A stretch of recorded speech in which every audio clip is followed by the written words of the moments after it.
आपल्या आईवडिलांनी किंवा आजी आजोबांनी दिलेला तो आर्थिक सल्ला आठवतोय का? तो सल्ला आजच्या काळात कालबाह्य झालाय की त्यात आजही काहीतरी तथ्य आहे, काहीतरी शहाणपण दडलंय? चला तर मग आज जुन्या आणि नवीन आर्थिक विचारांमधला हा संघर्ष जरा जवळून पाहूया. पहिला आणि सगळ्यात महत्त्वाचा सल्ला: पैसे दाखवण्यासाठी नसतात तर सांभाळण्यासाठी असतात. आपल्यापैकी अनेकांनी हे वाक्य नक्कीच ऐकलं असेल, हो ना? यामागचा विचार तसा खूप साधा आहे. पैसा हे एक साधन आहे, दिखाव्याची वस्तू नाही. खरी श्रीमंती ही जपण्यात आहे, मिरवण्यात नाही.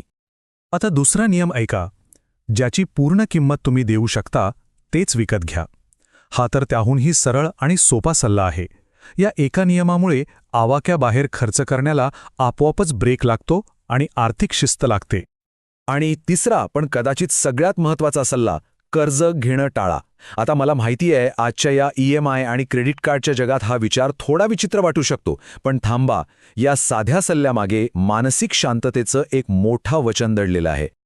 पण खरं सांगायचं झालं तर एक काळ होता जेव्हा मलाही वाटायचं की हे सगळे सल्ले आता कालबाह्य झालेत, ऑब्सोलीट झालेत.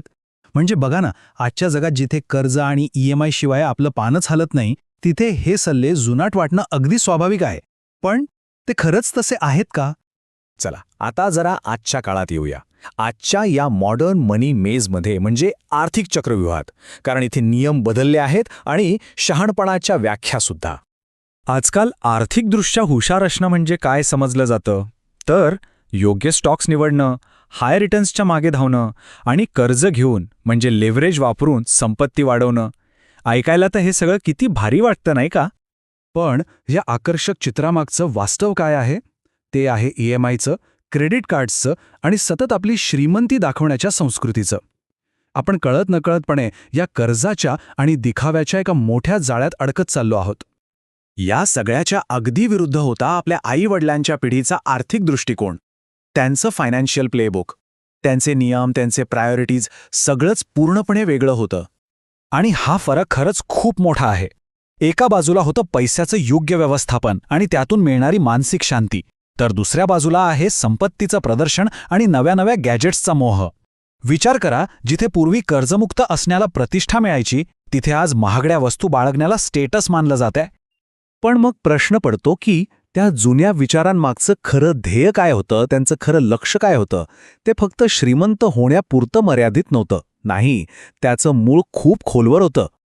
मग जर त्या पिढीचं ध्येय झटपट श्रीमंत होणं हे नव्हतंच, तर मग नक्की होतं तरी काय?